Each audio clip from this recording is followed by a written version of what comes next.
Funeral plans are being made in Atlanta and the nation's capital for Congressman John Lewis. He's the civil rights icon often referred to as the conscience of Congress.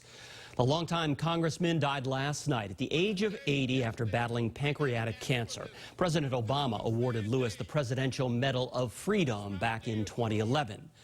The American flag atop the White House was lowered to half-staff in his honor today. Flags at the Capitol were also lowered. Lewis had represented Georgia's 5th district since 1987.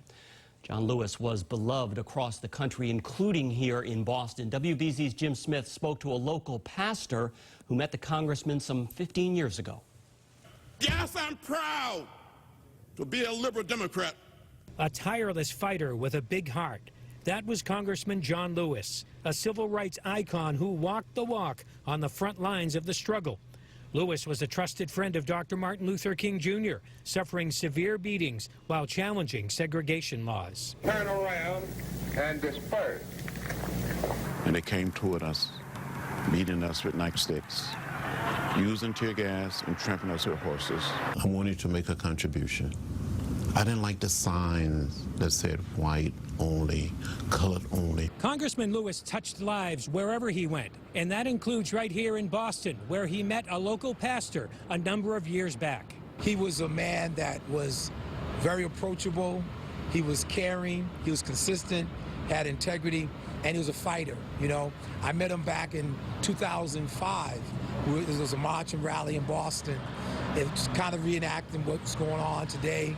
And many people gathered together and they connected with him, local politicians.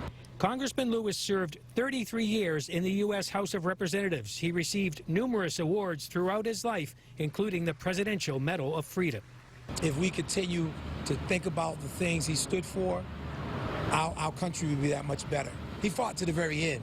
Jim Smith, WBZ News. Boston Mayor Marty Walsh called Lewis an American hero who used his voice to propel our country forward, and the mayor urged folks to continue the fight for justice in his honor. Senator Elizabeth Warren tweeted, "John Lewis was and will always be an American hero and champion for civil rights who inspired us all to make good trouble in the fight for justice. Rest in power," Warren tweeted. And Suffolk County District Attorney Rachel Rollins shared a photo of herself and the congressman, writing, "We just lost a legend. You showed generations of us how to be fearless and make good trouble. Thank you for your tireless advocacy, courage, and grace. The fight continues."